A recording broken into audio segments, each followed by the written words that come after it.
Hi friends, good evening. Welcome to LTX classes. మనం daily the Hindu news పేపర్లో వచ్చిన important current అఫైర్స్ని prelims and mains point of వ్యూలో తెలుగు మీడియంలో డిస్కస్ చేసుకుంటున్నాం కదా. సో ఈరోజు కూడా ఈ సెషన్లో భాగంగా ఈరోజు హిందూ న్యూస్ పేపర్లో వచ్చినటువంటి ఇంపార్టెంట్ ఆర్టికల్స్ని ప్రిలిమ్స్ పాయింట్ ఆఫ్ వ్యూలో అండ్ మెయిన్స్ పాయింట్ ఆఫ్ వ్యూలో ఇంపార్టెంట్ పాయింట్స్ని మనం డిస్కస్ చేసుకుందాం. Okay, before going to start the session today ఒక ఇంపార్టెంట్ అనౌన్స్మెంట్ ఏంటి అని అంటే LTX క్లాసెస్ ఇప్పుడు స్పెషల్గా తెలుగు మీడియంలో కొన్ని కోర్సెస్ని లాంచ్ చేయడం జరిగిందనమాట. అవి సివిల్స్కి, గ్రూప్ 1కి అండ్ గ్రూప్ 2కి. సో మీరు సివిల్స్ లేదా గ్రూప్ 1 లేదా గ్రూప్ 2కి తెలుగు మీడియంలో కనుక ప్రిపేర్ అవ్వాలి అని అనుకుంటున్నట్టయితే ఆ కోర్సులకు సంబంధించినటువంటి ఫీజులు ఇయర్ అండ్ ఆఫర్ కింద మీకు చాలా డిస్కౌంట్ రేట్ తోటి ఇవ్వడం జరుగుతుంది. సో సివిల్స్ అయితే ఓన్లీ 56,000 రూపీస్, గ్రూప్ 1 అయితే 48,000 రూపీస్ అండ్ గ్రూప్ 2 అయితే 20,000 రూపీస్కే మీకు ఇవ్వడం జరుగుతుంది. That to with life time validity. మీరు ఒక్కసారి పే చేసుకున్నట్టయితే ఇంకా ఎన్ని నెంబర్ ఆఫ్ అటెంప్ట్స్కైనా కూడా మీరు దీన్ని యూజ్ చేసుకోవచ్చు అనమాట. అండ్ దీనికి సంబంధించి కొత్త బ్యాచెస్ వచ్చేసి January 1 నుంచి స్టార్ట్ అవబోతున్నాయి తెలుగు మీడియం కోర్సెస్వి. సో కాబట్టి మీరు ఈ ఆపర్చునిటీని యూటిలైజ్ చేసుకోండి, ఇయర్ అండ్ ఆఫర్ని వాడుకోండి. అండ్ ఈ ఆఫర్ మీకు 31 డిసెంబర్ వరకు మాత్రమే వ్యాలిడ్ ఉంటుంది. సో మీరు ఆన్లైన్లో వినాలనుకుంటే లైవ్ అండ్ రికార్డెడ్ క్లాసెస్ తీసుకోవచ్చు, లేదా ఆఫ్లైన్ కావాలనుకుంటే వైజాగ్కి వచ్చి వినొచ్చు. ఓకే, సో దీనికి సంబంధించి మీకు ఏదైనా డౌట్స్ ఉన్నా, ఏదైనా డెమో వీడియోస్ వినాలి అని అనుకున్నా, ఫీ క్లారిఫికేషన్స్ ఏదైనా కావాలనుకున్నా నెంబర్ని కాంటాక్ట్ అవ్వండి. Or else you can download the app LTX classes. Okay, so ఈరోజు హిందూ న్యూస్ పేపర్లో వచ్చిన important articles one by one మనం డిస్కస్ చేద్దాం. Let us start the session. ఈరోజు వచ్చినటువంటి ఫస్ట్ ఆర్టికల్ ఏంటి అని అంటే భారతదేశము ఒమన్ సమగ్ర ఆర్థిక భాగస్వామ్య ఒప్పందం. దాన్ని సెపా అంటాము, అంటే కాంప్రహెన్సివ్ ఎకనమిక్ పార్ట్నర్షిప్ అగ్రిమెంట్ అనమాట. సో దీనికి సంబంధించినటువంటి సమగ్ర విశ్లేషణను మనం ఇప్పుడు చూద్దాం. ఇది మనకి ప్రిలిమ్స్ పాయింట్ ఆఫ్ వ్యూలో మాత్రమే సరిపోతుంది. సో ప్రిలిమ్స్కి ఇది ఇంపార్టెంట్. అండ్ ఇది ఏ పేపర్ కిందకి వెళ్తుందంటే GS2 కింద. GS2లో మనకి అంతర్జాతీయ సంబంధాలు ఉంటాయి కదా, ఇంటర్నేషనల్ రిలేషన్స్, ఆ పర్టికులర్ టాపిక్ కిందకి వస్తుందన్నమాట ఇది. సో మనకి రీసెంట్గా భారత్కి ఒమన్ దేశానికి మధ్య ఒక సమగ్ర ఆర్థిక భాగస్వామ్య ఒప్పందం అనేది కుదిరింది. ఈ కాంప్రహెన్సివ్ ఎకనమిక్ పార్ట్నర్షిప్ అగ్రిమెంట్ అంటాం దీన్ని. సో ఈ ఒప్పందం కుదరడం వల్ల మనకేం ఉపయోగము, అసలు భారత్కి ఒమన్కి మధ్య ఈ ఒప్పందం ఎలా కుదిరింది, ఏంటి ఈ ఒప్పందం వెనకలు ఉన్నటువంటి ఆలోచన ఏంటి అనేది మనము ఇది మొత్తం ఒప్పందం గురించి సమగ్రంగా ఇప్పుడు విశ్లేషించుకుందాం. భారతదేశం మరియు ఒమన్ సుల్తానేట్ల మధ్య కుదిరిన సమగ్ర ఆర్థిక భాగస్వామ్య ఒప్పందము కేవలం వాణిజ్య ఒప్పందం కంటే ఎక్కువ. అంటే ఇదేదో ఒక ట్రేడ్ ప్యాక్ట్ కాదు, ఒక వాణిజ్య ఒప్పందం మాత్రమే కాదు. మరి ఇది ఎందుకు ఇంపార్టెంట్? ఇది భారతదేశం యొక్క యాక్ట్ వెస్ట్ విధానము మరియు గల్ఫ్ ప్రాంతంలో ఆర్థిక దౌత్యానికి ఒక ముఖ్యమైన వ్యూహాత్మక మైలురాయి అని చెప్పచ్చు. సో ఈ ఉమెన్ అనేది మనకు వెస్ట్కు ఉంటుంది కదా, పడమర వైపుగా ఉంటుంది. కాబట్టి మనకు యాక్ట్ ఈస్ట్ పాలసీ ఉంది, భారత్కి యాక్ట్ వెస్ట్ పాలసీ కూడా ఉంది. సో మన act west policy, act west విధానానికి ఊతమిచ్చేలాంటిది ఈ సెపా అని చెప్పచ్చు అనమాట. అండ్ అంతేకాకుండా ఈ గల్ఫ్ ప్రాంతంతో మన ఆర్థిక దౌత్యానికి కూడా ఇది చాలా వ్యూహాత్మక మైలురాయిగా మనము ఈ అగ్రిమెంట్ కుదరడాన్ని మనం భావిస్తున్నాం. ఇటీవల మస్కట్లో ఈ ఒప్పందంపై సంతకం చేయబడింది. ఇది రెండు దేశాల మధ్య విస్తృతమైన సహకారము మరియు ఏకీకరణకు మార్గాన్ని సుగమం చేస్తుంది. సో ఈ సంతకం ఎక్కడ పెట్టుకోవడం జరిగింది? భారత్ అండ్ ఒమన్ దేశాలు రెండు, అంటే మస్కట్లో దీన్ని సైన్ చేయడం జరిగిందనమాట. సో ఇప్పుడు దీంట్లో ఉండే దాని గురించి చూద్దాం. పాయింట్స్ ఏంటి అంటే వస్తువుల వాణిజ్య సరళీకరణ, మార్కెట్ యాక్సెస్ విస్తరణ.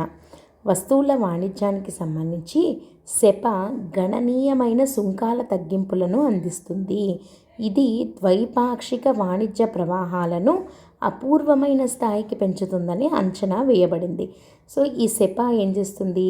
కాంప్రహెన్సివ్ ఎకనమిక్ పార్ట్నర్షిప్ అగ్రిమెంట్ అనేది సమగ్రమైన ఆర్థిక భాగస్వామ్య, ఇక్కడ మనకు ఉంది చూడండి, సమగ్రమైన ఆర్థిక భాగస్వామ్య ఒప్పందం. సో ఇది ఏం చేస్తుంది అని అంటే సుంకాలు ట్యాక్సెస్ ఉంటాయి కదా వాటిని తగ్గిస్తుంది.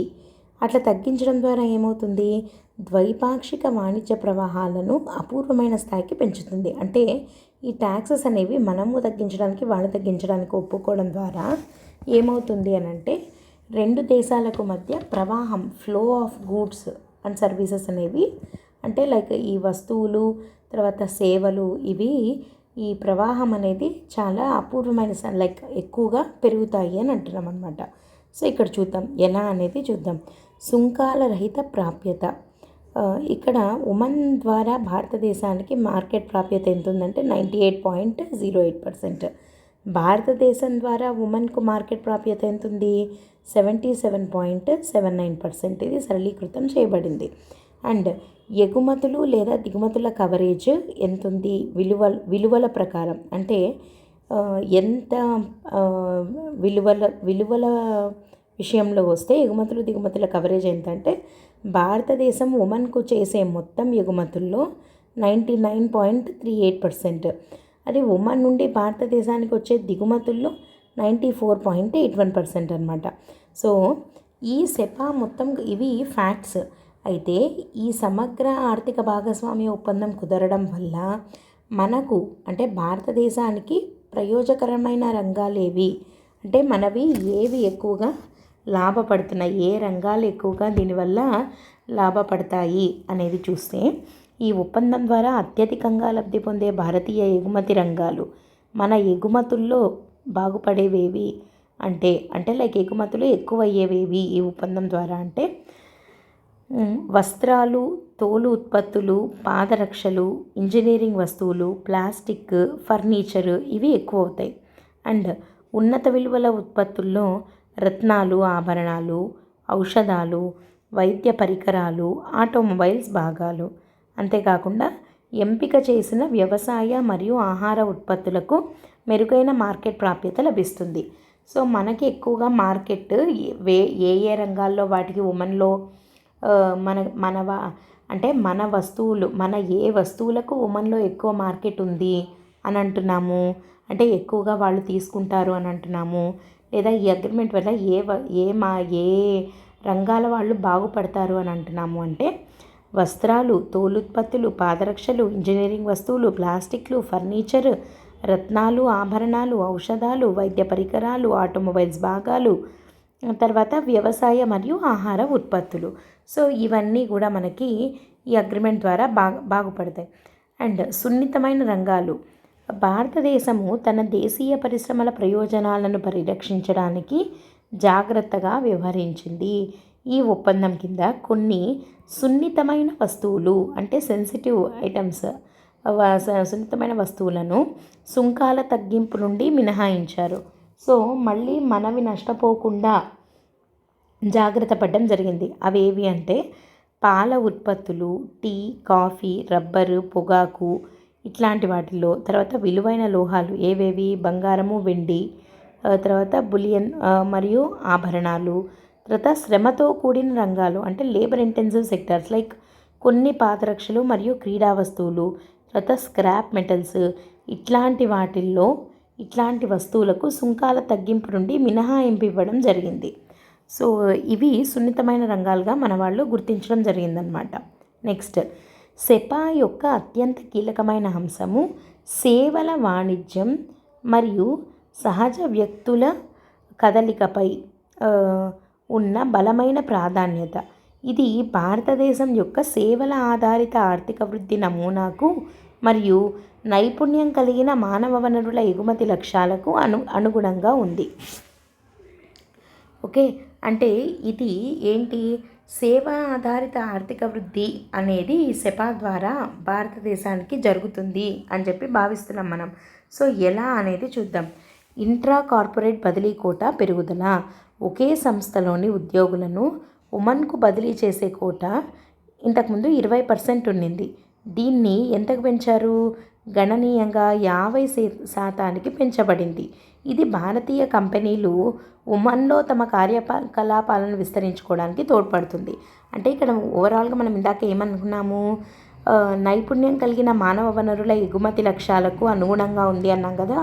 అంటే మానవ వనరులు అంటే హ్యూమన్ రిసోర్సెస్ మన నైపుణ్యం కలిగిన వాళ్ళను ఒమన్కి పంపించాలంటే దాని మీద కొన్ని లిమిటేషన్స్ ఉన్నాయి. అంటే ఇక్కడ ఒకే సంస్థలోని ఉద్యోగులను ఒమన్కు బదిలీ చేసే కోటా ఇంతకుముందు కేవలం 20% మాత్రమే ఉండింది. కానీ దాన్ని ఇప్పుడు గణనీయంగా ఎంతకు పెంచారు? 50%కి పెంచారు. దీనివల్ల మనకేంటి ఉపయోగము అంటే మన భారత్లో ఉండే కంపెనీలు వాటి బ్రాంచెస్ని వాటి శాఖలను వాటి కార్యకలాపాలను ఒమన్లో ఓపెన్ చేయాలి అనుకోండి. సో ఇక్కడున్న వాళ్ళని 50% మంది ఉద్యోగులను అక్కడికి పంపించవచ్చు అనమాట. సో కాబట్టి అట్లా కొంచెం లూజ్ చేశారు ఆ లిమిట్ని. కాబట్టి ఉపయోగపడుతుంది మనకు అది. నెక్స్ట్, నిర్దిష్ట ప్రాజెక్టులపై పనిచేసే కాంట్రాక్ట్ నిపుణుల గరిష్ట బస కాలము 90 రోజుల నుండి 2 సంవత్సరాలకు పెంచబడింది. దీనికి అదనంగా మరో 2 సంవత్సరాల పొడిగింపు అవకాశం కూడా ఉంది. సో అక్కడ వెళ్ళి ఏదైనా కాంట్రాక్ట్ నిపుణులు అంటే లైక్ కాంట్రాక్ట్ బేసిస్ మీద లిమిటెడ్ టైంకి పోయే వాళ్ళు ఉంటారు కదా. సో వాళ్ళకి ఇంతకుముందు టైం లిమిట్ 90 రోజులే ఉండింది. అంటే 90 రోజులకు మించి అక్కడ ఉండడానికి లేకుండా ఉండింది. బట్ దాన్ని ఇప్పుడు ఎంతకు పెంచడం జరిగింది? ఒకటేసారి 2 సంవత్సరాలకు పెంచారు. అండ్ ఆ 2 సంవత్సరాల పైన ఇంకో 2 సంవత్సరాల వరకు కూడా అది పొడిగించుకునే అవకాశంని కల్పించారు. Next, engineering, IT, health care మరియు ఆర్థిక సేవలు వంటి ప్రాధాన్యత రంగాల్లో నైపుణ్యం కలిగిన భారతీయ నిపుణుల కోసము వీసా మరియు నివాస నిబంధనలను మరింత సరళీకృతం చేయబడ్డాయి. సో ఒమాన్లో ఇంజనీరింగ్, ఐటీ, హెల్త్ కేర్, ఆర్థిక సేవలు ఇట్లా ఇంపార్టెంట్ సెక్టార్స్ ఉంటాయి కదా, వాటికి నైపుణ్యం కలిగిన భారతీయ నిపుణులు చాలా అవసరం పడింది. సో వాళ్ళ కోసం అని చెప్పి ఇప్పుడు వాళ్ళు వెళ్ళాలంటే ఏదైనా వీసా రూల్స్ ఇట్లాంటివి ఉంటాయి కదా, కొన్ని రెగ్యులేషన్స్. సో వాటిని లిబరల్ చేశారు, అంటే సరళీకృతం చేశారు. ఇంకా ఈజీ అయిందనమాట. ఇప్పుడు వాళ్ళు ఈజీగా వెళ్ళగలుగుతారు. వీటన్నిటి వల్ల ఉపయోగం ఏంటి అంటే ఈ నిబంధనలు ఒమాన్లో పనిచేస్తున్న భారతీయ ప్రవాసులకు, ముఖ్యంగా వృత్తి నిపుణులకు దీర్ఘకాలిక భద్రత మరియు మరిన్ని అవకాశాలు కల్పిస్తున్నాయి. సో ఇక్కడ మనం చూసిన అన్నీ కూడా ఏవి, ఈ కోటా 20% నుంచి 50%కి పెంచడం కానీ, తర్వాత గరిష్ట బస కాలము ఇంతకుముందు 90 రోజులే ఉన్నింది, అది 2 ఏళ్లకు పెంచడం కానీ, తర్వాత వీసా మరియు నివాస నిబంధనలను కొంచెము సరళీకృతం చేయడం కానీ, వీటన్నిటి వల్ల ఉపయోగం ఏముంది? భారతీయ ప్రవాసులు అంటే ఇక్కడి నుంచి వెళ్ళి అక్కడ ఉండే వాళ్ళు ఉంటారు, ముఖ్యంగా వృత్తి నిపుణులు ఉంటారు కదా. సో వీళ్లకు దీర్ఘకాలిక భద్రత అనేది మనము ఇవ్వగలుగుతాం అన్నమాట. సో సెపాలో తెచ్చినటువంటి మార్పులు ఇవి. నెక్స్ట్, వ్యూహాత్మక మరియు భౌగోళిక రాజకీయ ప్రాధాన్యత. ఈ సెపా వల్ల వ్యూహాత్మక ప్రాముఖ్యత ఏముంది ఈ ఒప్పందానికి, మరియు భౌగోళిక ప్రాముఖ్యత ఏముంది అంటే భారతదేశము ఒమన్ సెపా కేవలం ఇప్పటి వరకు మనం ఆర్థిక లావాదేవీలు, మానవ వనరులది చూసాం. అయితే వాటికే పరిమితం కాకుండా ప్రాంతీయ శక్తి సమీకరణంలో వ్యూహాత్మక ప్రాముఖ్యతను కలిగి ఉంది. ఏంటి ప్రాంతీయ శక్తి సమీకరణ అంటే ఇప్పుడు చూద్దాం. ఫస్ట్, ఒమన్ యొక్క మొట్టమొదటి ద్వైపాక్షిక ఎఫ్టీఏ అంటే ఫ్రీ ట్రేడ్ అగ్రిమెంట్ అంటామన్నమాట. సో 2006లో అమెరికాతో స్వేచ్ఛా వాణిజ్య ఒప్పందం, ఫ్రీ ట్రేడ్ అగ్రిమెంట్ అంటే, కుదుర్చుకున్న తర్వాత వేరే దేశంతో ఒమన్ సంతకం చేసిన మొదటి ద్వైపాక్షిక వాణిజ్య ఒప్పందం ఇదే కావడం సెపా వ్యూహాత్మక బరువును తెలియజేస్తుంది.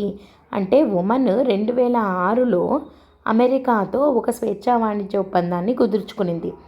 ఆ తర్వాత మరెవ్వరితోనూ అది పెట్టుకోలేదు ఇప్పటి వరకు. ఇప్పుడు మళ్ళీ ఇన్నేళ్ల తర్వాత భారతదేశంతోనే తన మొట్టమొదటి అంటే లైక్ అమెరికా తర్వాత మొదటి ద్వైపాక్షిక వాణిజ్య ఒప్పందము భారతదేశంతోనే చేసుకునింది. అంటే మనం ఎంత ఇంపార్టెంట్ అనేది తెలుస్తుంది. నెక్స్ట్, యునైటెడ్ అరబ్ ఎమిరేట్స్తో 2022లో కుదుర్చుకున్న సెపా తర్వాత గల్ఫ్ సహకార మండలి, గల్ఫ్ కోఆపరేషన్ కౌన్సిల్ అంటాం కదా, ఆ ప్రాంతంతో భారతదేశానికి ఇది 2వ కీలకమైన ఆర్థిక ఒప్పందం. సో ఈ గల్ఫ్ కంట్రీస్ తోటి మనకి ఆర్థికంగా తర్వాత వ్యూహాత్మకంగా మనం మంచి రిలేషన్స్ని పెట్టుకోవాల్సి ఉంటుంది. ఎందుకంటే మనకు ఇవి ఆయిల్ ఎక్స్పోర్టింగ్ కంట్రీస్ కదా, ఆయిల్ని ఎగుమతులు చేసేటువంటి దేశాలు. అండ్ మనము వీటి మీద మన ఆయిల్ అవసరాల కోసము 80% నుండి 85% వరకు వీటి మీద మనము డిపెండ్ అయి ఉన్నాం, ఆధారపడి ఉన్నాం. కాబట్టి వీటితోటి సత్సంబంధాలు ఉండడం అనేది మనకి చాలా ఇంపార్టెంట్. సో అట్లాంటి గల్ఫ్ కోఆపరేషన్ కౌన్సిల్, గల్ఫ్ సహకార మండలిలో ఉన్నటువంటి దేశాలలో మనము 2022లో యునైటెడ్ అరబ్ ఎమిరేట్స్తో సెపాని కుదుర్చుకున్నాం. ఆ తర్వాత మళ్ళీ ఇప్పుడు ఒమాన్తో కుదుర్చుకుంటున్నాం. సో ఇప్పుడు జీసీసీలో ఉన్న ఏ దేశాలతో మనకు సిఈపిఏ సంతకం పెట్టుకునింది భారతదేశము అంటే ఫస్ట్ ఎవరితో? యుఏఈతో, యునైటెడ్ అరబ్ ఎమిరేట్స్తో. మళ్ళీ ఇప్పుడు ఒమాన్ తోటి పెట్టుకునింది. నెక్స్ట్, ఈ ఒమాన్ అనేది ఒక వ్యూహాత్మక ప్రవేశ ద్వారం. దేనికి అనేది చూద్దాం. ఈ ఒప్పందం ఒమన్ను జీసీసీ దేశాలకు మరియు జీసీసీ దేశాలకు మరియు అంతకు మించి తూర్పు ఆఫ్రికా, మధ్య ఆసియా మరియు తూర్పు ఐరోపా వంటి కీలక ప్రాంతాలకు భారతదేశం యొక్క బలమైన వాణిజ్య మరియు రవాణా కేంద్రంగా స్థిరపరుస్తుంది. ఒమన్ యొక్క వ్యూహాత్మక భౌగోళిక స్థానం దీనికి అదనపు బలం. ఎందుకు అనంటే ఈ ఒమాన్ అనేది ఎక్కడుంది? ఈ ఒమాన్ యొక్క వ్యూహాత్మక భౌగోళిక స్థానం అంటున్నాం. ఈ ఒమాన్ వచ్చేసి మనకి స్ట్రైట్ ఆఫ్ హర్మూజ్ అనే దాని సమీపంలో ఉంది. సో ఈ స్ట్రైట్ ఆఫ్ హర్మూజ్ అనేది ఏంటి అనంటే అదేంటి తూర్పు ఐరోపా అట్లాంటి వాటికి ఓపెనింగ్. తూర్పు ఆఫ్రికా, మధ్య ఆసియా వీటన్నిటితోటి మనకి వాణిజ్య సంబంధాలు మనం పెట్టుకోవాలి అనంటే ఒమాన్తో మనకి మంచి సంబంధాలు ఉన్నప్పుడు ఈ ఒమాన్ ద్వారా మనము వాటిని అప్రోచ్ అవ్వగలుగుతాము. కాబట్టి ఇది ఒక వ్యూహాత్మక ప్రవేశ ద్వారం అంటున్నాం. సో దీనివల్ల ఆర్థిక ప్రభావము మరియు అంచనాలు చూద్దాం. ఇది కుదరడం వల్ల ప్రస్తుత వాణిజ్య స్థితి ఏంటి? 2024-25 నాటికి భారతీయ ఎగుమతులు ఎంత ఉన్నాయంటే $4.6 బిలియన్ ఉన్నాయి. ఒమాన్ నుండి దిగుమతులు $6.5 బిలియన్ ఉన్నాయి. అయితే మన అంచనాలు అంటే మనం ఆశించిన ఫలితాలు ఏంటి? ఈ సెపా అనేది అమల్లోకి వచ్చిన తర్వాత పెట్టుబడులు గణనీయంగా పెరుగుతాయి. సో పెట్టుబడి ప్రవాహం బాగుంటుంది. అంటే రెండు దేశాల మధ్య ఒమాన్వి మనలో పెట్టుబడులు పెరుగుతాయి, మనవి ఒమాన్లో పెట్టుబడులు పెరుగుతాయి. సో ఇరు దేశాల మధ్య పరస్పర ప్రత్యక్ష విదేశీ పెట్టుబడులు అనేవి పెరిగే అవకాశం ఉంది. ఒకటి. రెండోది ఏంటి? పెట్టుబడుల ప్రవాహం మీద ప్రభావం ఉంటుంది. రెండోది ఉపాధి కల్పన మీద. ముఖ్యంగా భారతదేశంలో ఈ సూక్ష్మ, చిన్న మరియు మధ్య తరహా పరిశ్రమలు ఉన్నాయి కదా, MSMEs, micro, small and medium enterprises అంటాం. సో వాటిల్లో కొత్త ఉపాధి అవకాశాలు పెరిగే అవకాశం ఉంది. సో ఉపాధి కల్పన జరుగుతుంది. మూడోది ఆవిష్కరణ మరియు సాంకేతిక సహకారం. కీలక రంగాల్లో ఉమ్మడి పరిశోధన మరియు అభివృద్ధికి ప్రోత్సాహం లభిస్తుంది. సో రెండు దేశాలు కలిసి పరిశోధనలో ఏవైనా ఆవిష్కరణలు చేయడంలో ఒకరికొకరు ప్రోత్సాహం ఇచ్చుకుంటూ, సహకరించుకుంటూ చేయడం జరుగుతుందన్నమాట. నాలుగోది యాక్టివిస్ట్ విధానము బలోపేతం అవుతుంది. సో ఇదొక చారిత్రక మరియు భౌగోళిక పొరుగు ప్రాంతాలతో ఆర్థిక సంబంధాలను బలోపేతం చేయాలనే లక్ష్యాన్ని ఇది మరింత పటిష్టం చేస్తుంది. యాక్టివిస్ట్ విధానాన్ని ఇది బలపరుస్తుంది. సో ఇప్పుడు ఉన్న స్థితి ఇది. ఆశించిన ఫలితాలు ఏవి అనంటే ఇవి అమల్లోకి వస్తే కనుక, సెపా అనేది అమల్లోకి వస్తే పెట్టుబడి ప్రవాహాలు పెరుగుతాయి, ఉపాధి కల్పన జరుగుతుంది, సాంకేతిక సహకారము మరియు నూతన ఆవిష్కరణలు రెండు దేశాల మధ్య పెరుగుతాయి. తర్వాత మన భారతదేశం యొక్క యాక్టివిస్ట్ విధానాన్ని ఇది బలోపేతం చేస్తుంది. ఇవి మనం ఆశించబోతున్న ఫలితాలు. సరే, భారతదేశము ఒమన్ సెపా అనేది ఒక సమతుల్య మరియు ప్రగతిశీల వాణిజ్య నిర్మాణాన్ని సూచిస్తుంది. సో దీనివల్ల ఏమవుతుంది అంటే భారతదేశం యొక్క కీలక ఎగుమతులకు దాదాపు పూర్తిగా ఒమన్ మార్కెట్ యాక్సెస్ లభించడంతో పాటు దేశీయ సున్నితమైన రంగాలకు సమర్థవంతమైన రక్షణ కల్పించబడింది.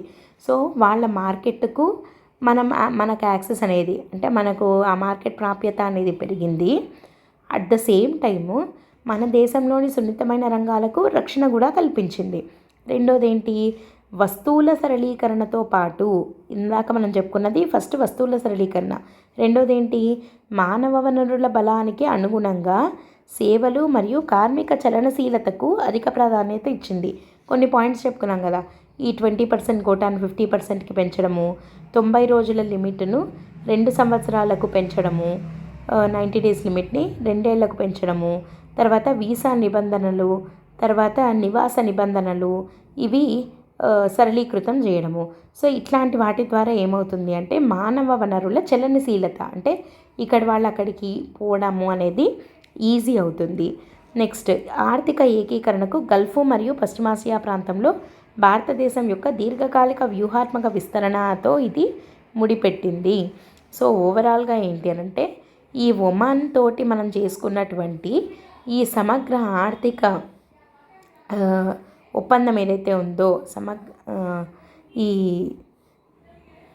సమగ్ర ఆర్థిక భాగస్వామ్య ఒప్పందం ఏదైతే ఉందో దీనివల్ల వస్తువుల సరళీకరణ జరుగుతుంది, మానవ వనరుల చలనశీలత పెరుగుతుంది, అండ్ ఇది ఒక వ్యూహాత్మక ఒప్పందంగా ఇది మారబోనుంది. సో భారత్ ఒమన్ మధ్య జరిగిండేది ఇది కేవలం ఒక ఆర్థికపరమైన ఒప్పందంగా మాత్రమే దీన్ని చూడలేము. ఇది మన యాక్ట్ వెస్ట్ విధానానికి ఊతమిచ్చే ఒక ఒప్పందంగా దీన్ని పరిగణించాల్సి ఉంటుంది అని చెప్పి ఒక ఆర్టికల్ రావడం జరిగింది. ఇది GS2లో ఇంటర్నేషనల్ రిలేషన్స్, అంతర్జాతీయ సంబంధాలు, భారతదేశానికి ఇతర దేశాలతో ఉన్న సంబంధాలను గురించి మనకి సిలబస్లో ఉన్న టాపిక్కి తగినటువంటి ఆర్టికల్ అన్నమాట ఇది. ఓకే, సో ఇది first article. Let us move on to the second one. Before going to that, ఈ ఆర్టికల్కి సంబంధించి ఒక ప్రిలిమ్స్ క్వశ్చన్ ఇక్కడ ఇవ్వడం జరిగింది, ఫస్ట్ క్వశ్చన్. సో దీనికి ఆన్సర్ చేయడానికి ట్రై చేసి కామెంట్ సెక్షన్లో కామెంట్ చేయండి. Okay, let us move on to the second article. Second article వచ్చేసి కేరళ వైస్ ఛాన్సలర్ నియామక వివాదం, గవర్నర్ వర్సెస్ ముఖ్యమంత్రి. ఇది ఒక రాజ్యాంగ విశ్లేషణ గురించి చూద్దాం. ఇది మనకు ఒక ఆర్టికల్ వచ్చిందనమాట. ఇదేంటి అని అంటే కేరళ రాష్ట్రంలోని 2 విశ్వవిద్యాలయాలకు సంబంధించినటువంటి వైస్ ఛాన్సలర్ల నియామకంలో ఆ రాష్ట్రం యొక్క గవర్నర్కి ఆ రాష్ట్ర ప్రభుత్వానికి మధ్య ఉన్న ఒక వివాదం అన్నమాట ఇది.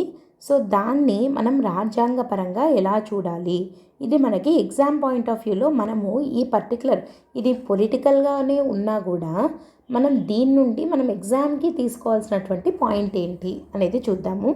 సో ఇది ఫస్ట్ ఆఫ్ ఆల్ సిలబస్లో మనకి GS2లో గవర్నర్ అనే టాపిక్ కింద, లేదా స్టేట్ ఎగ్జిక్యూటివ్ స్టేట్ లెజిస్లేచర్, రాష్ట్ర ప్రభుత్వం గురించి చదువుతాం కదా, సో దాని దగ్గర వస్తుందన్నమాట ఇది.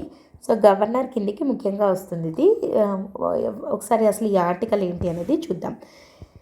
కేరళ రాష్ట్రంలోని 2 విశ్వవిద్యాలయాల వైస్ ఛాన్సలర్ల నియామకాలకు సంబంధించి రాష్ట్ర గవర్నర్ మరియు ముఖ్యమంత్రి పినరై విజయన్ల మధ్య, రాష్ట్ర గవర్నర్, కేరళ రాష్ట్ర గవర్నర్ ఎవరు అనంటే రాజేంద్ర అర్లేకర్. సో ఇతనికి అదే రాష్ట్రం యొక్క సీఎం అయినటువంటి, ముఖ్యమంత్రి అయినటువంటి పినరై విజయన్ల మధ్య తలెత్తిన రాజ్యాంగ ప్రతిష్టంభన అంటే ఎవ్వరూ ముందుకు జరగట్లేదు, డెడ్ లాక్ అయిపోయింది అక్కడ. అంటే ఈయనది ఆయన ఒప్పుకోడు, ఆయనది ఈయన ఒప్పుకోడు. సో వారిద్దరి ప్రత్యక్ష సంభాషణ అనంతరం పరిష్కారం అయింది. కొనసాగుతున్న న్యాయ విచారణల నేపథ్యంలో అటార్నీ జనరల్ ఈ విషయాన్ని గౌరవ సుప్రీంకోర్టుకు తెలియజేశారు. సో ఇక్కడ పాయింట్ ఏంటి అనంటే 2 విశ్వవిద్యాలయాలు ఉన్నాయి, వాటికి వైస్ ఛాన్సలర్లను నియమించాలి. ఈ విషయంలో ఆ రాష్ట్ర గవర్నర్ అయిన రాజేంద్ర అర్లేకర్కు మరియు కేరళ రాష్ట్ర ముఖ్యమంత్రి అయినటువంటి పినరై విజయన్కి మధ్య ఒక రాజ్యాంగ ప్రతిష్టంభన అనేది ఏర్పడింది. అసలు ఈ ప్రతిష్టంభన ఎందుకు ఏర్పడింది, మధ్యలో వీళ్ళిద్దరి మధ్యలో ఆ ప్రతిష్టంభన ఎందుకు ఏర్పడింది అని అంటే, ఫస్ట్ ఆఫ్ ఆల్ ఇక్కడే మనకు ఫస్ట్ పాయింట్, మనకు రాజ్యాంగానికి సంబంధించి సిలబస్లో మనకు very very important topic governor అని మనం చదివేటప్పుడు, గవర్నర్కి రకరకాల అధికారాలు ఉన్నాయి. వాటిల్లో కార్యనిర్వహణాధికారాలు అని చెప్పి ఉన్నాయి. అలాంటి కార్యనిర్వహణాధికారాలలో ఒకటి ఏమని ఉంటుంది అని అంటే, ఆ రాష్ట్ర గవర్నరు ఆ రాష్ట్రంలో ఉన్నటువంటి విశ్వవిద్యాలయాలన్నిటికీ ఛాన్సలర్ హోదాలో ఉంటారు. మనం ఏమంటున్నాము, విశ్వవిద్యాలయాలకు మనం ఎప్పుడైనా వైస్ ఛాన్సలర్ అనే అతను హెడ్గా ఉంటాడు. మరి వైస్ ఛాన్సలర్, ఇప్పుడు వైస్ ప్రెసిడెంట్ ఉంటే అతని పైన ప్రెసిడెంట్ ఉన్నట్టు, వైస్ ఛాన్సలర్ ఉంటే పైన ఛాన్సలర్ అని అతను ఉండాలి కదా. మరి యూనివర్సిటీస్లో వైస్ ఛాన్సలర్ ఉంటాడు కానీ ఛాన్సలర్ ఉండడు. మరి ఛాన్సలర్ ఎవరు అంటే ప్రతి ఒక్క రాష్ట్రంలో ఆ రాష్ట్రానికి సంబంధించిన యూనివర్సిటీలు ఏవేవైతే ఉంటాయో వాటన్నిటికీ కలిపి ఆ రాష్ట్రం యొక్క గవర్నరే ఛాన్సలర్గా ఉంటాడు. సో ఇది గవర్నర్ యొక్క కార్యనిర్వహణాధికారాలలో ఒకటి. సో ఇప్పుడు ఈ వివాదానికి సంబంధించిన కొన్ని ప్రధాన అంశాలు చూద్దాం. APJ Abdul Kalam technological university మరియు Kerala university of digital sciences, ఇవి రెండు విశ్వవిద్యాలయాలు. Digital sciences, innovation and technology, ఈ రెండు విశ్వవిద్యాలయ యొక్క వైస్ ఛాన్సలర్ల నియామకాలపై వివాదం కేంద్రీకృతమై ఉంది. సో ఆ రెండు యూనివర్సిటీస్ ఇవి, వీటి పేర్లు మనకు అనవసరం, మొత్తానికి రెండు యూనివర్సిటీలు. ఇప్పుడు ఘర్షణ ఏంటి, అసలు ఏంటి ఇది వివాదం ఏంటి అని అంటే గవర్నరు ఛాన్సలర్గా మరియు ప్రజాస్వామ్యబద్ధంగా ఎన్నికైన రాష్ట్ర ప్రభుత్వానికి మధ్య తలెత్తిన సంస్థాగత ఘర్షణే ఈ సమస్యకు మూల కారణం. ఇది పరిపాలనా పక్షపాతానికి దారితీసింది. సో ఇక్కడ గొడవ ఎవరెవరి మధ్య ఉంది అని అంటే ఛాన్సలర్గా ఉన్నటువంటి గవర్నర్కు మరియు ప్రజాస్వామ్యబద్ధంగా ఎన్నికైన రాష్ట్ర ప్రభుత్వానికి. సో ఇక్కడ రాష్ట్ర ప్రభుత్వమా లేదా గవర్నరా, ఎవరు గొప్ప అన్నట్టు. సో ప్రజాస్వామ్యబద్ధంగా ఎన్నికైన రాష్ట్ర ప్రభుత్వానికి మరియు ఛాన్సలర్గా ఉన్నటువంటి గవర్నర్కి మధ్య తలెత్తినటువంటి సంఘర్షణ అన్నమాట ఇది. సో దీనివల్ల ఏమైంది, ఎట్లాంటి నిర్ణయం తీసుకోకుండా ఒక పరిపాలనా పక్షపాతానికి ఇది దారితీసింది. సో ఒకరి మీద ఒకరు తోసుకోవడం వల్ల.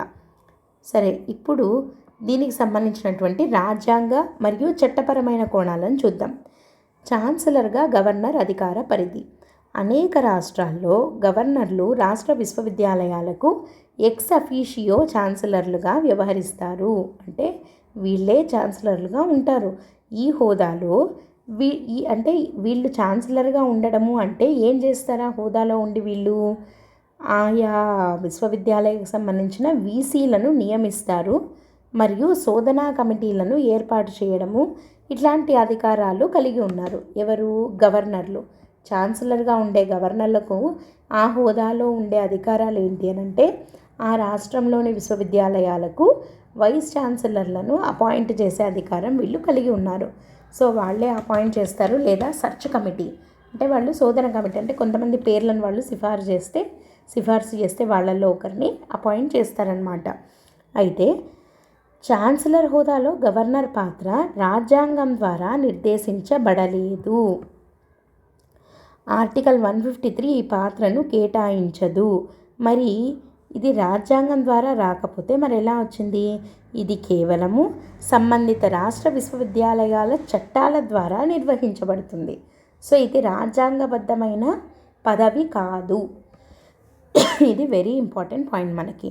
సో గవర్నరు ఆ రాష్ట్రంలో ఉన్న విశ్వవిద్యాలయాలకు ఛాన్సలర్గా ఉంటాడు అనేది రాజ్యాంగబద్ధ పదవి కాదు. అంటే లైక్ రాజ్యాంగం ద్వారా అతనికి ఆ హోదా అనేది నిర్దేశించబడలేదు. ఓకే, సో ఇది సంబంధిత రాష్ట్ర విశ్వవిద్యాలయాల చట్టాల ద్వారా అది మాత్రమే నిర్వహించబడుతుంది. సరే, ఇప్పుడు చూద్దాం. దీని నుండి మనము సెంటర్ స్టేట్, కేంద్ర రాష్ట్ర మరియు గవర్నరు ప్రభుత్వ సంబంధాలలో ఉద్రిక్తతల గురించి ఇప్పుడు చూద్దాం. ఈ వివాదం ఎందుకు వచ్చింది? గవర్నర్లు తటస్థ రాజ్యాంగ అధిపతులుగా కాకుండా రాజకీయ పక్షపాతంతో వ్యవహరిస్తున్నారు అనే విస్తృత ఆరోపణలను ప్రతిబింబిస్తుంది. సో ఇక్కడ ఏమైంది అని అంటే గవర్నర్ అనేవాడు ఎలా ఉండాలి? తటస్థంగా ఉండాలి, తటస్థ రాజ్యాంగ అధిపతిగా ఉండాలి. అంటే ఏ పార్టీ వైపు మొగ్గు చూపేవాడు కాకుండా. ఎందుకు ఏ పార్టీ వైపు మొగ్గు చూపుతాడు అని అంటున్నాము? ఈ గవర్నర్లను అపాయింట్ చేసేది ఎవరు? ప్రెసిడెంట్ అంటే రాష్ట్రపతి అపాయింట్ చేస్తాడు.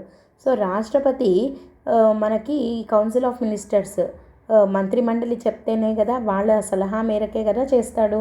సో అంటే మనకి సెంటర్లో రూలింగ్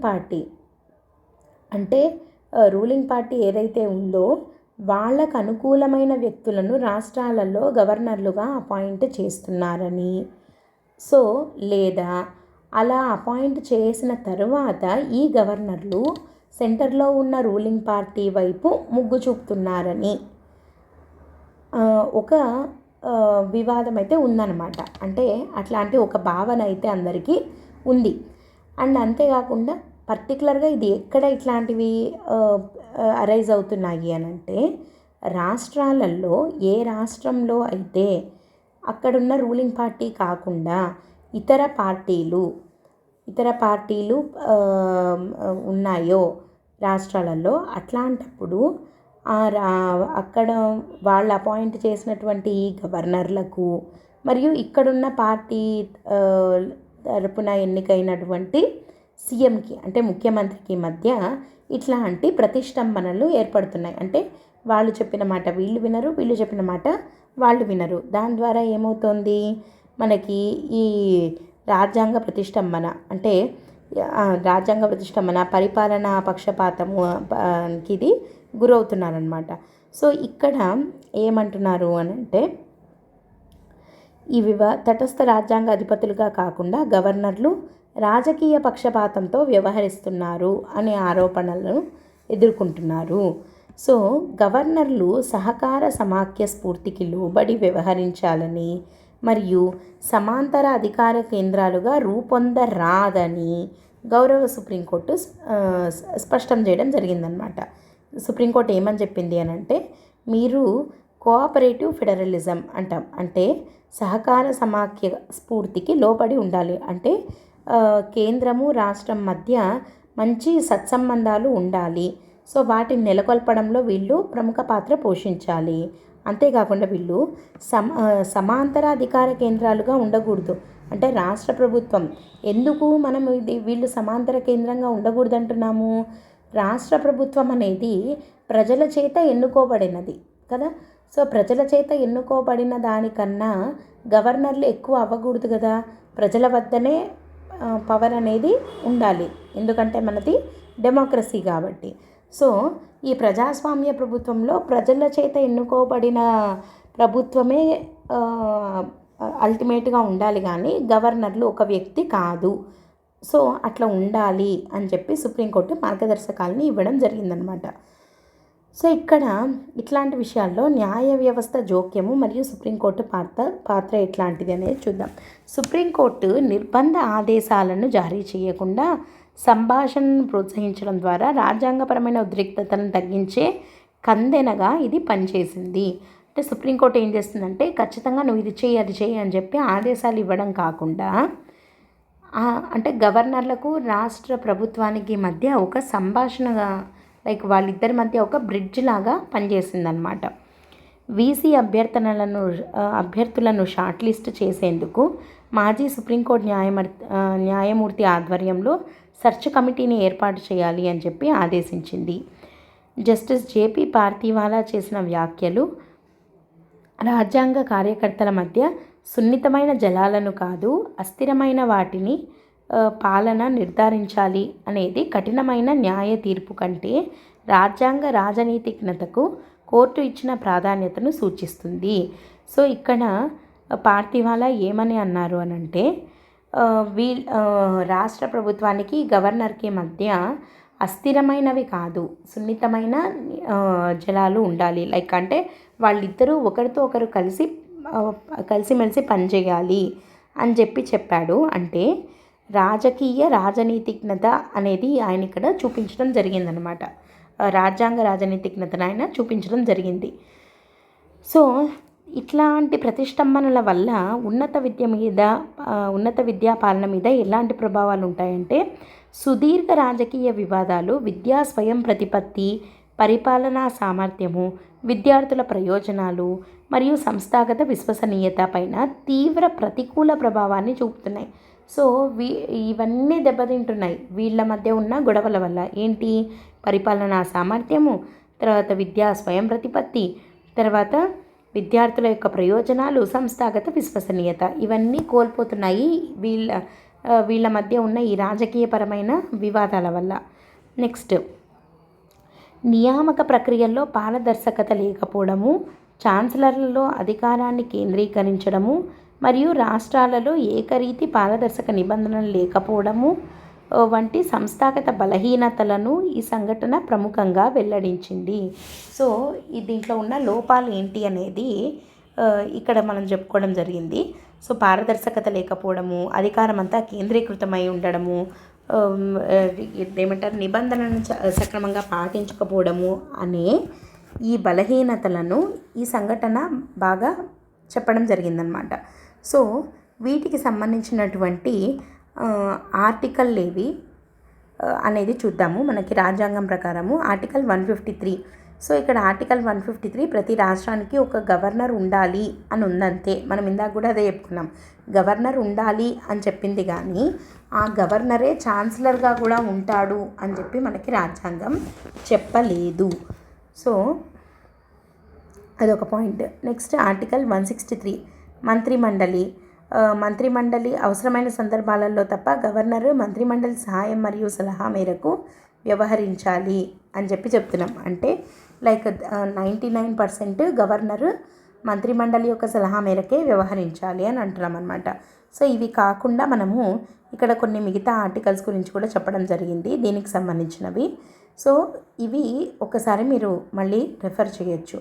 ఓవరాల్గా ఈ ఆర్టికల్కి సంబంధించి మనం ఇంపార్టెంట్ పాయింట్ ఏం చెప్పుకుంటున్నాము అంటే గవర్నర్ అతనికి ఉన్నటువంటి అధికారాలు అండ్ దానికి సంబంధించినటువంటి అధికరణల గురించి డిస్కస్ చేయడం జరిగింది. ఒకసారి అవి అడిషనల్ పాయింట్స్ మీరు పీడిఎఫ్లో ఒకసారి చెక్ చేసుకోవచ్చు. అండ్ దీనికి సంబంధించి ఇంకొక ప్రిలిమ్స్ ప్రశ్న ఇక్కడ ఇవ్వడం జరిగింది, సెకండ్ క్వశ్చన్. సో ఆన్సర్ చేయడానికి ట్రై చేయండి, కామెంట్ సెక్షన్లో కామెంట్ చేయండి. ఓకే. కేరళ గవర్నర్ మరియు రాష్ట్ర ప్రభుత్వం మధ్య వైస్ ఛాన్సలర్ నియామకాలపై నెలకొన్న వివాదం కింది అంశాలలో దేనిని ప్రధానంగా తెలియజేస్తుంది అని చెప్పి ఉంది. సో దీన్ని ఆన్సర్ చేయడానికి ట్రై చేయండి. Okay. Let us move on to the third article. Third article వచ్చేసి డయాబెటీస్కి సంబంధించి ఒక ఆర్టికల్ రావడం జరిగింది. ఇది మనకి GS 3లో వస్తుందన్నమాట. సో ఒకసారి చూద్దాం దానికి సంబంధించి. అంతర్జాతీయ డయాబెటీస్ ఫెడరేషన్ విడుదల చేసిన డయాబెటీస్ అట్లాస్ యొక్క 11వ ఎడిషన్ ప్రకారము, అంతర్జాతీయ డయాబెటీస్ ఫెడరేషన్ అని చెప్పి ఉందన్నమాట ఒకటి. సో ఇది డయాబెటీస్ అట్లాస్ అని చెప్పి ఒకటి విడుదల చేయడం జరిగింది. దీని ప్రకారము ప్రపంచవ్యాప్తంగా మధుమేహ భారం 2024 నాటి అప్పుడు ఎంత ఉందో అంతకన్నా సుమారు 500 మిలియన్ల నుండి 2050 నాటికి దాదాపు 900 మిలియన్లకు తీవ్రంగా పెరుగుతుంది అని చెప్పి హెచ్చరించబడింది. ఈ పెరుగుదల ముఖ్యంగా భారతదేశం వంటి మధ్య ఆదాయ దేశాలకు ఒక ముఖ్యమైన ప్రజారోగ్య మరియు అభివృద్ధి సవాలును సూచిస్తుంది. సో 2024లో 500 మిలియన్ల మంది ఈ మధుమేహంతో బాధపడుతూ ఉంటే 2050 నాటికి వీళ్ళ నెంబర్ ఎంత అవుతుంది అని చెప్పి వీళ్ళు ఒక అంచనా వేశారు, 900 మిలియన్లకు చేరుతారు అని చెప్పి హెచ్చరిస్తున్నారు. సో దీనివల్ల ఎక్కువగా మన మధ్య ఆదాయ దేశాలైన భారతదేశం లాంటి దేశాలకు ఇది ఒక పెద్ద సవాలుగా మారనుంది. ఎలా? ప్రజారోగ్య సవాలుగా, అభివృద్ధి సవాలుగా. ఇప్పుడు దానికి సంబంధించిన కొన్ని ఇంపార్టెంట్ పాయింట్స్ ఉన్నాయి, చూద్దాము. ప్రపంచవ్యాప్త భారం 20 నుంచి 79 సంవత్సరాల మధ్య ఉన్న వయసున్న వాళ్ళల్లో 2024లో సుమారు 580 మిలియన్ల పెద్దలు మధుమేహంతో బాధపడుతున్నారు. ఇది జనాభా ప్రకారం చూస్తే సుమారుగా 11%. ఇదే 2050 వచ్చేసరికి వీళ్ళ నెంబరు 900 మిలియన్ల మందికి చేరుతుంది. అంటే అప్రాక్సిమేట్లీ 13% అని చెప్పి అనుకోవచ్చు మనము. సో 13% మంది మధుమేహంతో బాధపడతారు అని అంటున్నాం. తర్వాత మళ్ళీ ఎక్కువగా ఎలాంటి ప్రాంతాల్లో ఉండే వాళ్లకు ఎక్కువగా ఈ మధుమేహం వస్తుంది అంటే 2024లో 400 మిలియన్ల మంది, అంటే మొత్తం 580 మిలియన్ల మంది బాధపడుతున్నారన్నాం కదా. సో ఈ 580 మిలియన్లలో 400 మిలియన్ల మంది పట్టణ ప్రాంతాలకు చెందిన వాళ్ళే డయాబెటీస్తో బాధపడుతున్నారు. అండ్ మిగతా 189 మిలియన్లు గ్రామీణ ప్రాంతాలకు చెందిన వాళ్ళు. అదే 2050కి వచ్చేసరికి పట్టణ ప్రాంతంలో సుమారుగా 655 మిలియన్ల మంది బాధపడతారని డయాబెటీస్ వల్ల. తర్వాత గ్రామాల్లో వచ్చేసరికి 198 మిలియన్ల మంది బాధపడతారు, ఈ డయాబెటీస్ వల్ల సఫర్ అవుతారు అని చెప్పి అంటున్నాం. సో ఇక్కడ మీరు చూస్తే 2024లో 189 మిలియన్ల మంది గ్రామీణ ప్రాంతాల వాళ్ళు ఉన్నారు. 2050కి వెళ్ళినా వాళ్ళ నెంబర్ పెద్దగా మారలేదు, ఒక 10 మిలియన్ మంది మాత్రమే పెరిగారు, దగ్గర దగ్గర 198 మిలియన్లు అయ్యారు అంతే. అంటే గ్రామీణ ప్రాంతాల్లో మధుమేహంతో బాధపడే వాళ్ళ నెంబర్ అనేది 2050 వరకు కూడా పెద్దగా పెరగదు, దేంతో పోలిస్తే, పట్టణ ప్రాంతాలతో పోలిస్తే. నెక్స్ట్ దేశాల వారీగా ర్యాంకింగ్ చూస్తే అందరికన్నా ఎక్కువగా మధుమేహంతో బాధపడే వాళ్ళు ఉన్నారు. ఎంతమంది అంటే 148 మిలియన్ల మంది ఉన్నారు. భారతదేశం 2వ స్థానంలో ఉంది విత్ 90 మిలియన్ల మందితో. అండ్ 3వ స్థానంలో యుఎస్ఏ, 4వ స్థానంలో పాకిస్తాన్ ఉందన్నమాట. ఇప్పుడు 2050కి వెళ్ళేసరికి చైనా అండ్ భారతదేశము మొదటి 2 స్థానాల్లో ఇప్పుడు ఉన్నాయి, అప్పుడు కూడా అలాగే కొనసాగుతాయి అని అంచనా ఉంది. అండ్ పాకిస్తాన్ మాత్రము 4వ స్థానం నుంచి 3వ స్థానానికి వస్తుంది అని చెప్పి ఒక అంచనా వేస్తున్నారు. సో మొత్తానికి మనకు అర్థమైండేది ఏంటి, చైనా కానీ, భారతదేశం కానీ, పాకిస్తాన్ కానీ వీటన్నిటిని బట్టి చూస్తే మధ్య ఆదాయ దేశాలు అత్యధిక వ్యాప్తిని భరించాల్సి ఉంటుంది అని చెప్పి మనకి అర్థమవుతుంది. అసలు ఈ మధుమేహం రావడానికి గల కారణాలు ఏంటి అని అంటే పట్టణీకరణ, నిశ్చల జీవనశైలి, తర్వాత ఆహార అలవాట్లలో మార్పులు. అంటే ఈ అల్ట్రా ప్రాసెస్డ్ ఆహారాలు ఎక్కువగా తీసుకోవడము, ఫాస్ట్ ఫుడ్స్ ఇట్లాంటివి ఎక్కువగా తీసుకోవడం వల్ల మధుమేహం అనేది వస్తుందన్నమాట. అండ్ దాంట్లో మళ్ళీ పట్టణ ప్రాంతాల్లో ఉన్న వాళ్ళకి ఎక్కువగా వస్తుంది అని అన్నాం కదా. ఎందుకు అనంటే శారీరక నిష్క్రియాత్మకత, అంటే వీళ్ళు ఫిజికల్గా ఇన్యాక్టివ్గా ఉంటారు, అంటే ఎలాంటి ఎక్సర్సైజులు కానీ, పెద్దగా పనులు కానీ, శారీరకంగా కష్టపడరు అనమాట. కాబట్టి తర్వాత ఒత్తిడి ఎక్కువగా ఉంటుంది పట్టణ ప్రాంతాల్లో ఉన్న వాళ్ళకి. అండ్ ఊబకాయం, ఒబేసిటీ మరియు జీవక్రియ సిండ్రోమ్, మెటబాలిక్ సిండ్రోమ్, ఈ కారణంగా పట్టణ ప్రాంతాల్లో ఉండే వాళ్ళకు మధుమేహం అనేది ఎక్కువ అవుతుందన్నమాట. అండ్ అంతేకాకుండా వృద్ధాప్య జనాభా, తర్వాత దక్షిణాసియాలలో జన్యుపరమైన అవకాశం ఎక్కువ. తర్వాత అర్లీ స్టేజెస్లోనే మధుమేహాన్ని గుర్తించి ఎక్కువ కాలము వ్యాధి సమస్యలు వీటన్నిటి వల్ల భారతదేశం లాంటి దేశాల్లో మనకి మధుమేహం అనేది ఎక్కువగా ఉంది అని చెప్పి చెప్తున్నాం. ఈ మధుమేహం వల్ల భారతదేశానికి వచ్చే చిక్కులు ఏంటి అంటే ప్రజారోగ్య వ్యవస్థ పైన ఒత్తిడి పెరుగుతుంది. అంటే ప్రాథమిక ఆరోగ్య సంరక్షణ, తృతీయ సంరక్షణ, తర్వాత అవయవ విచ్ఛేదనము, తర్వాత అవుట్ ఆఫ్ పాకెట్ ఎక్స్పెండిచర్ అంటాం, అంటే సొంత ఖర్చులు పెరిగిపోతాయి. సో ప్రజారోగ్యం అనేది దెబ్బతింటుంది. నెక్స్ట్ ఆర్థిక ఉత్పాదకత వ్యయాలు, అంటే శ్రామిక శక్తి యొక్క ఉత్పాదకత తగ్గుతుంది. అంటే వాళ్ళ యొక్క ప్రొడక్టివిటీ అనేది, అంటే వాళ్ళు చేయగలిగే పని అనేది తగ్గిపోతుంది కదా. సో ఈ ఉత్పాదకత నష్టం అనేది అతిపెద్ద భారంగా మారుతుంది భారతదేశానికి. అండ్ జీవన సంవత్సరాలు కూడా తగ్గుతాయి అన్నమాట. అంటే వీళ్ళు ఎక్కువ కాలము వైకల్యంతో బ్రతకాల్సిన అవసరం వస్తుందన్నమాట. సో అది కూడా మనకు ఒక రకంగా నష్టమే. తర్వాత జనాభా డివిడెండ్కు కూడా ఇది ముప్పు. అంటే మనకి ఎక్కువ జనాభా డివిడెండ్ అనేది ఉంది, డెమోగ్రఫిక్ డివిడెండ్ అంటాం మనము. అంటే మనకు పని చేయగలిగే వయసులో ఉండే వాళ్ళ నెంబరు ప్రస్తుతం భారతదేశంలో ఎక్కువగా ఉంది. కానీ ఇట్లాంటి వయసులో ఉన్న వాళ్ళకే మధుమేహం వస్తే వాళ్ళ యొక్క ఉత్పాదకత తగ్గుతుంది అని అంటున్నాం కదా. మరి అది మనకు ముప్పుగానే మనం భావించాల్సి ఉంటుందన్నమాట.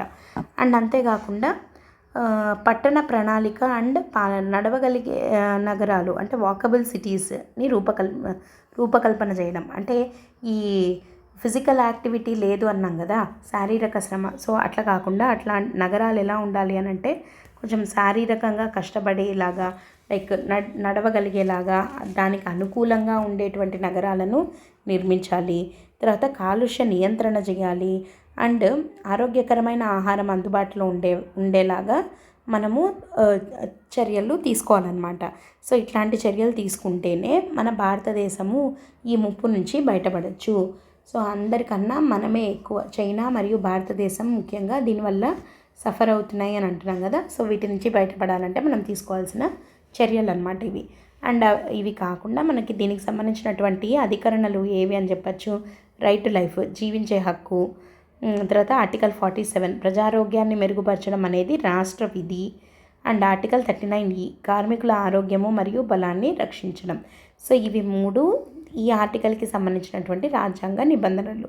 సో ఇట్లాంటివి ఏమైనా వచ్చినప్పుడు ఇట్లాంటి అధికరణలను మనం ఆన్సర్లో పెట్టి రాస్తే మంచి పాయింట్స్ అనేవి వస్తాయన్నమాట.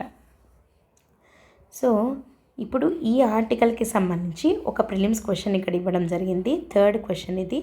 సో దీన్ని ఆన్సర్ చేసి ఆన్సర్ని కామెంట్ సెక్షన్లో కామెంట్ చేయడానికి ట్రై చేయండి. Okay, so let us move on to the next article.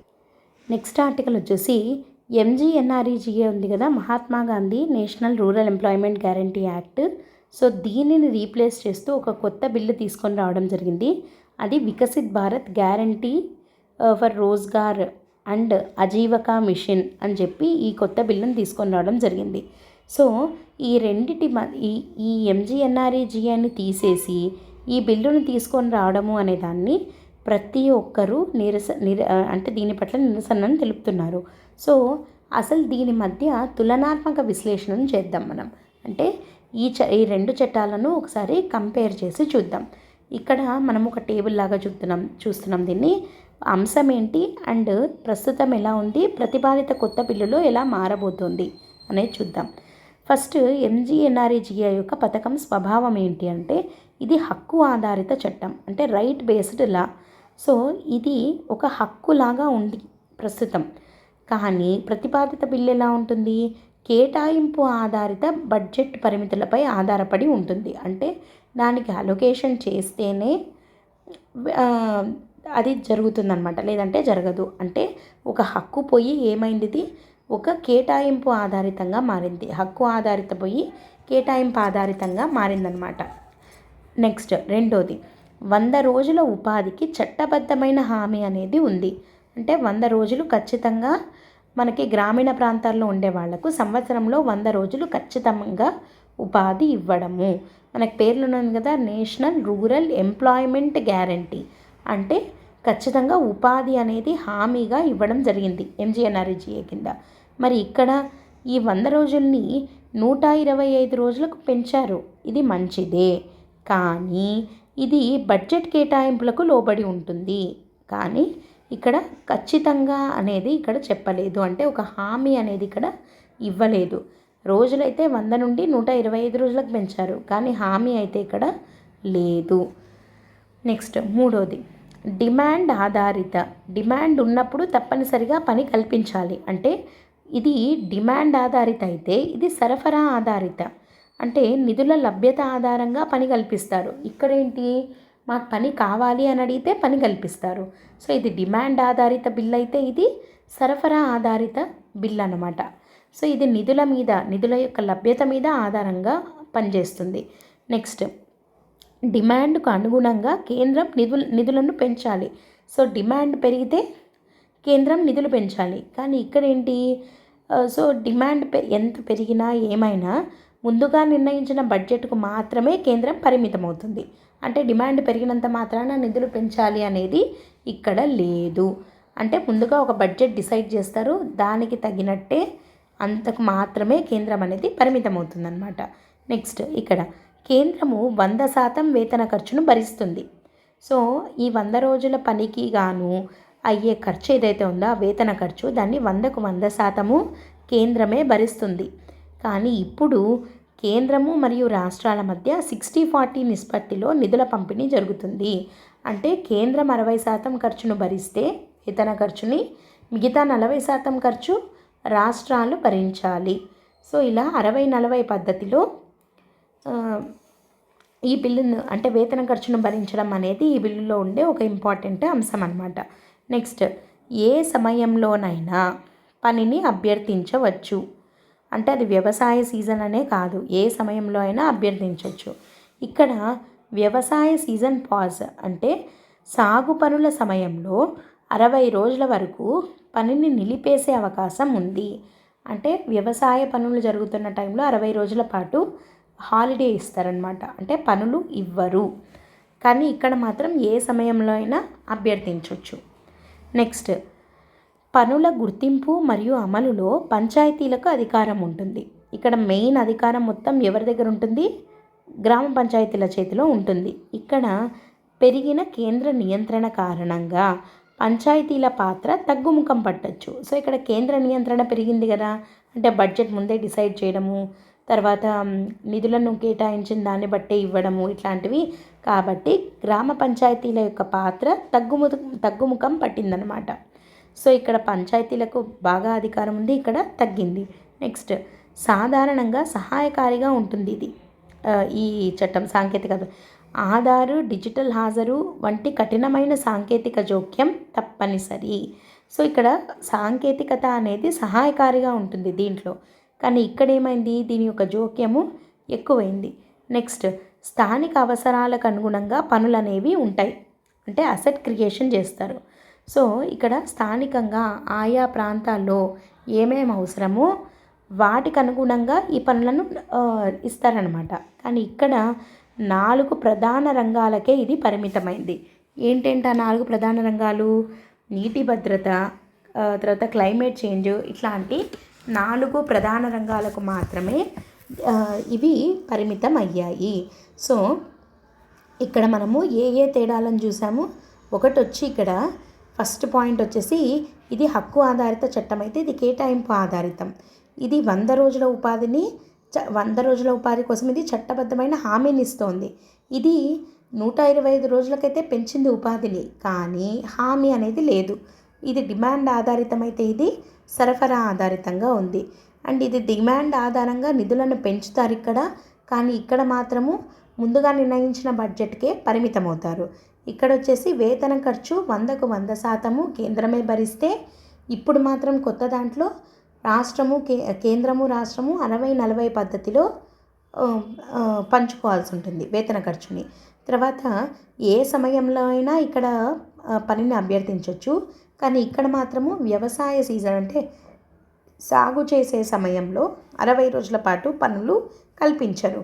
And ఇక్కడ గ్రామ పంచాయతీలకు పూర్తి అధికారం ఉంది. ఇక్కడ కొంచెం కేంద్రం యొక్క నియంత్రణ పెరిగింది కాబట్టి పంచాయతీలకు ఉండే అధికారాలు తగ్గుతున్నాయి. అండ్ ఇక్కడ సాంకేతికత అనేది సహాయకారిగా ఉంటే ఇక్కడ చాలా స్ట్రిక్ట్గా అయ్యింది. అండ్ ఇక్కడ స్థానిక అవసరాలకు తగినట్టుగా పనులను మనం చేసుకోవచ్చు, కానీ కొత్త బిల్లులో మాత్రం కేవలము పనులు అనేవి 4 రంగాలకు మాత్రమే పరిమితం అయ్యాయి. సో ఇవి ఈ రెండింటి మధ్య ఉన్న తులనాత్మక విశ్లేషణ. సో కాబట్టి ఈ తులనాత్మక విశ్లేషణ తర్వాత మనకేమర్థమైంది? ఎందుకు ఇంతమంది ఎంజీఎన్ఆర్ఈజీఏనే బాగుంది, ఈ కొత్త బిల్ అనేది వద్దు అని చెప్పి నిరసనలు తెలుపుతున్నారో అర్థమైంది. సో ఈ బేసిస్ మీద ఈ ఆర్టికల్కి సంబంధించి ఒక మెయిన్స్ ప్రశ్న అడిగితే ఎలా అడగచ్చు అనేది చూద్దాము. సో దీన్ని మీరు ఆన్సర్ చేయడానికి ట్రై చేయండి. ఎంజీఎన్ఆర్ఈజీఏ అనేది ఆదేశిక సూత్రాలను అమలు చేయగల సామాజిక ఆర్థిక హక్కులలో అమలు చేయడాన్ని సూచిస్తుంది. ఆదేశిక సూత్రాలను అమలు చేయగలిగే సామాజిక ఆర్థిక హక్కులలో అమలు చేయడాన్ని ఈ ఎంజీఎన్ఆర్ఈజీఏ అనేది సూచిస్తుంది. ఎంజీఎన్ఆర్ఈజీఏకు ప్రతిపాదిత మార్పుల యొక్క రాజ్యాంగ పాలనపై ప్రభావాలను విమర్శనాత్మకంగా పరిశీలించండి. సో ఈ ఎంజీఎన్ఆర్ఈజీఏకి ఇప్పుడు మనం ఈ బిల్లులో ప్రతిపాదించిన మార్పులు ఉన్నాయి, దీనివల్ల రాజ్యాంగ పాలనపై ఎలాంటి ప్రభావం ఉంటుంది అనేది విమర్శనాత్మకంగా పరిశీలించి ఆన్సర్ చేయడానికి ట్రై చేయండి. ఓకేనా? సో ఇది ఆర్టికల్, మెయిన్స్కి సంబంధించినటువంటి ఆర్టికల్. ఇవి ఈరోజు అంటే 19th డిసెంబర్న హిందూ న్యూస్ పేపర్లో వచ్చినటువంటి ఇంపార్టెంట్ కరెంట్ అఫైర్స్ ప్రిలిమ్స్వి మరియు మెయిన్స్వి మనం డిస్కస్ చేయడం జరిగింది. సో మీరు సివిల్స్ లేదా ఏబిపిఎస్సి ఆర్ టీజీపీఎస్సి గ్రూప్ 1 ఎగ్జామ్స్కి కనుక ప్రిపేర్ అవుతున్నట్టయితే, మెయిన్స్ అంటే డిస్క్రిప్టివ్ ఆన్సర్ రైటింగ్ ప్రోగ్రామ్ కోసం చూస్తున్నట్టయితే ఎల్టీఎక్స్ క్లాసెస్ మీకు తెలుగు మీడియంలో ప్రతిరోజు డైలీ ఆన్సర్ రైటింగ్ ప్రోగ్రామ్ అనేది స్టార్ట్ చేయడం జరిగిందనమాట. సో దీనికి సంబంధించినటువంటి ఫీజు కేవలం 20,000 అయితే మీకు ఇయర్ ఎండ్ ఆఫర్లో మళ్ళీ దాన్ని 16,000కే తగ్గించడం జరిగింది. అది కూడా మీకు లైఫ్ టైం వ్యాలిడిటీతో ఇవ్వడం జరుగుతుందన్నమాట. సో మీకు డైలీ ఒక ఆన్సర్ లైవ్లో మీ చేత రాయించి అప్పటికప్పుడే కరెక్షన్ చేసి ఫీడ్బ్యాక్ ఇవ్వడం జరుగుతుంది. సో మీకు ఇది చాలా హెల్ప్ఫుల్గా ఉంటుంది ఆన్సర్స్ రాయడానికి. దీనికి సంబంధించి మీకు ఏదైనా డౌట్స్ ఉన్నా కూడా ఈ నెంబర్ని కాంటాక్ట్ అవ్వండి ఆర్ LTX క్లాసెస్ యాప్ని డౌన్లోడ్ చేసుకోండి. సో ఏదైనా డౌట్స్ ఉన్నా ఇంకా ఫర్దర్గా క్లారిఫికేషన్స్ కావాలన్నా ఈ నెంబర్ని కాంటాక్ట్ అయితే మీకు మేడం దీనికి ప్రోగ్రామ్స్కి అన్నిటికీ సంబంధించిన కంప్లీట్ ఇన్ఫర్మేషన్ని మీకు ఇవ్వడం జరుగుతుందన్నమాట. Okay, so that's it for today. Thanks for listening. All the best. By.